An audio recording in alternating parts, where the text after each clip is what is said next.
wala si Martin Paandar. But before anything else, syempre kailangan ko siyang i-intro kasi yun yung sinabi sa akin, nakakaloka.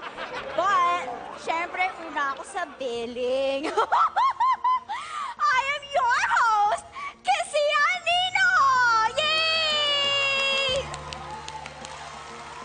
Okay, now, let's call in our president, Mr. Rodney Dugong Duterte!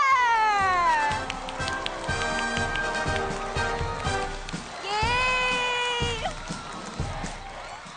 Na-miss kita! I missed you! Did you miss me? Hello, ako na yung guest today. Oh my gosh, I'm so excited! Pwede bang maupo muna Okay, ako? okay, sige. Oo nga, why? Ba't ikaw may chair ako wala? Hindi naman mainit ang ulo ko, pero before anything else, I would like to greet all the people of the Philippines. I'm your President, Dugong. Yay! Ang dami mo naman sinabi, muntik na akong makatulog sa likod. Kakaantay sa'yo, daldal ka ng daldal dyan. Well, Dugong, I know you love me. Kaya ako yung kinuha mo today. Kasi tanggap mo namang madaldal ako, di ba? Tsaka ang bongga kaya ng intro mo. Dahan-dahan, parang horror. Bongga, bakit mo tatawagin si Bongga? But anyway, mga kaibigan, bakit ikaw ang nandito? Wala nga kasi si Martin Paandar. I'm expecting pa nga na ikaw yung mag-explain sa akin kung bakit wala siya dito. Hello? In Nagugulo. all fairness, queen of overall media. Di mo talaga matigil yung bibig mo. Tata. Okay, fine. Sige, show mo to. Okay.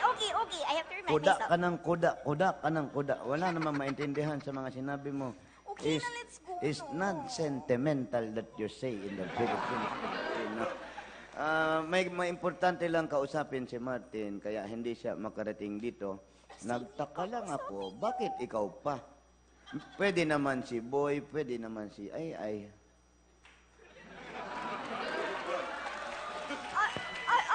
Ayaw mo ba sa akin? Sayang naman yung dress ko kay Daryl Maat kung hindi ako pupunta dito. Huwag kang umarte dito, wala namang award dito. Hindi naman sa ayaw ko sa'yo. Kasi, hindi ba, ang sinabi ko nga, madami ka kasing ginagawa, kaya nagtaka lang Yes, ako. that's true. That's super true. Pero kasi, di ba, wala pa naman akong show sa kabila, so dito muna ako.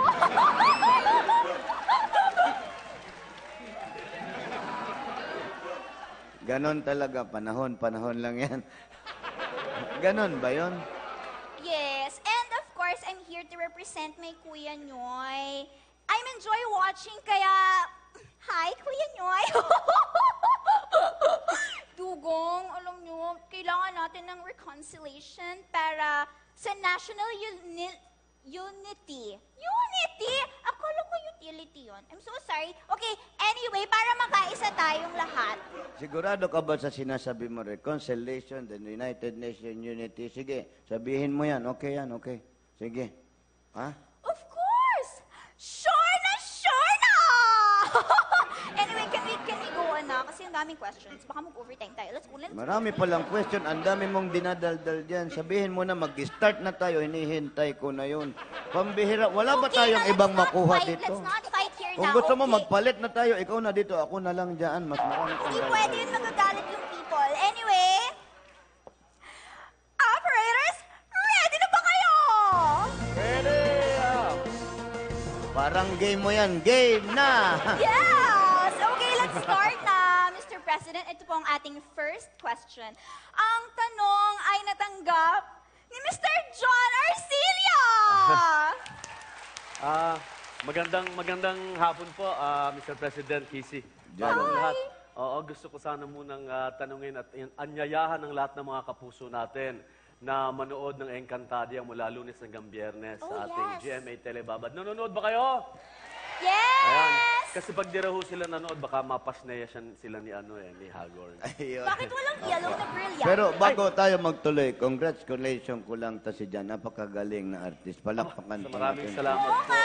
And I'm Ay. also watching watching it like every night and I super love it. Kaya alam talaga? bakit walang yellow na brilyante for me. Ay, Miss Kissy, ito.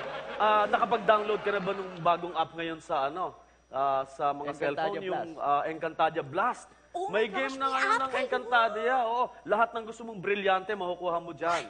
Kung sige, nag-aagawan yung mga Encantada Diwata sa Encantadia ng mga apat na brilyante, dito lahat makukuha mo. Okay, Kaya sige, mag-download sige. na kayo. I'll install that app na. Okay.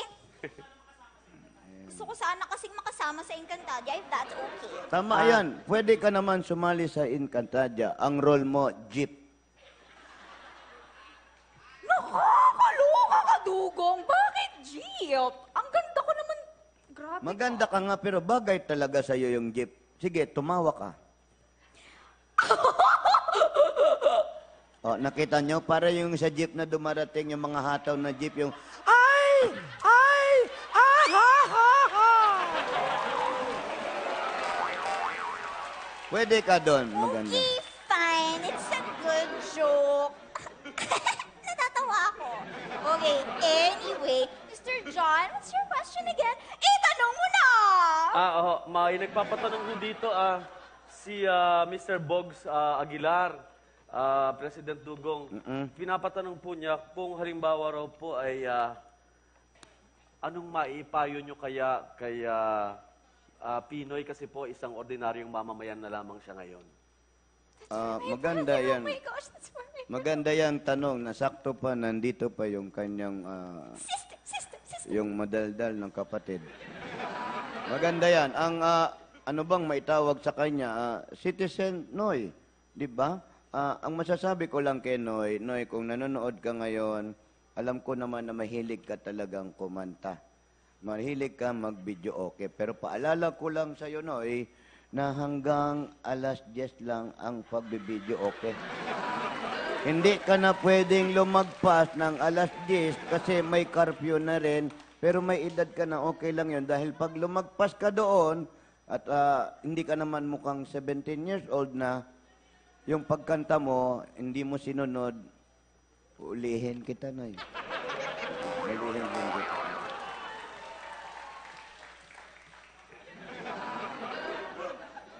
Anyway, kahit ganun yung sinabi mo sa brother ko, hindi siya normal na mamamayan. He served our country. Kaya thankful ako sa'yo kasi concerned ka sa brother ko. Thank you. I will tell him that. Oo, hindi na siya magbibidyo, okay? Yay! Malamang Okay. maging soap opera na tong programa natin. Iyak ng iyak tong isang ito. Para maraming nangyayari, hindi yung question. Sige Dapat na. I'm always here. Okay, Magpatanong na tayo. anyway. Dal. Pakinggan naman natin ang ating second question na natanggap ni Mr. Rocco Nasino! Rocco! Ay, maganda nga po, Mr. President. Gusto ko pala Rocco, batiin ang mga kapuso natin at magpasalamat sa mga kapuso natin na panay sa pagnood ng Encantadia tuwing gabi sa GMA Telebabad. Maraming salamat sa inyo. 1 week pa lang kami, Mr. President. Ako, napakaganda ng feedback at napakaganda daw ng ratings. Maganda. Trending nationwide, worldwide. Maganda. Kahit Maraming linggo, salamat. napanood ko pa kanina. Yun. Oo, kanina. At abangan nyo, malapit na lumabas ang mga sangre. Excited na ba kayo? Yan. Abangan nyo. Kasama namin dito, syempre, ang apat na sangres. Si Gabby Garcia, Sonia Lopez, at Glyza De Castro, at si Kylie Padilla. Diyan yan. Abangan nyo po. Malapit na lumabas. At si Kissy Anino! Maganda. Actually, pwede ka dun, ha? Oo, pwede ako doon. Naalala ko tuloy yung FX namin sa mga fantasy movies ko noon. Na-miss ko yun. Lalo na yung favorite kong love team, si Rene Rosetta. Siyempre si Suman. Yung ba ang paborito mo si Rene? Gusto mo bang sumunod sa kanya? Gumawa kayong pelikula. But anyway, sige, let's continue our pelikula. Okay, happy na ako. So going back, Rocco, itanong mo na! Oh, yes. Mr. President, nice to meet you po, ha? Ang tanong po ay galing kay Jalu Santos. Ang tanong niya po ay, sa kalye daw nila tuwing madaling araw, ang daming aso. Mga mahigit 20 na aso na nagkukumpul sa kalsada eh. Kaya nakakatakot na dumaan. Ano po kaya magagawa niyo para doon? Aso. Unang-una, aalamin natin muna kung legal o illegal ba ang ginagawa nilang assembly. Kasi pag illegal, kailangan nating sumunod sa batas. Ipahuhuli natin sila, pero pahuhuli natin sila sa mga police dog natin. At pero kung legal naman, wala tayong magawa doon. Di ba? But, Dugong, isn't it dangerous? Ano ang dangerous doon? Ay, di kasi naman, what if may mga bad group of dogs na lumusok tapos gulayin sila? Dapat pabantayan natin sila sa police dogs para safe. Ganun ba Okay lang, di magpapadala tayo ng 20 police dog. Okay? Really? Okay ba sa inyo? Okay, I'm happy na. Ikaw Okay. nakikinig ka rin sa akin. I love you. Maraming salamat din. Love yourself. No? Okay ba? Yung mga tanong, wala na ba tayo dito mga pag-usapan? Do we have any other questions? Kasi nga, daldal ka ng daldal. Paano tayo makakapag-question dito ngayon? Ikaw ba in love ngayon, Day? Ano? Dugong, can you not? This is not the right place for that. Kasi kadak ka ng kadak, kaya ikaw na rin ang tinatanong ko. Ano bang tatanong mo talaga? No! Ano? Dugong! Stop! Okay, teka lang. Overtime game. Let's go. Tama, nawala ka na sa usapan kasi pag in love ang pinag-usapan. Madali kang ma-in love. Ayan, okay. Ang ating third question ay galing ulit kay Sir John. Okay, Diba? Dugong, ask na! Ito po napapanahon, President Dugon Casey. Yes. Ito po, sabi po ni Miss Agnes de los Santos, ano raw po ba talaga ang dapat isuot sa darating na SONA? Maganda yan. Kasi bukas na ang darating na SONA. Di ba? Tama ba? Yes, Chrissy? correct yun, correct. Kaya nga, I was Kaya panahon na thinking- panahon po talaga yung katanungan. I was thinking magpapatayo ulit ako ng gown for that. Kaya lang kasi... Hindi ikaw ang tinanong, ako ang tinatanong. Okay, fine.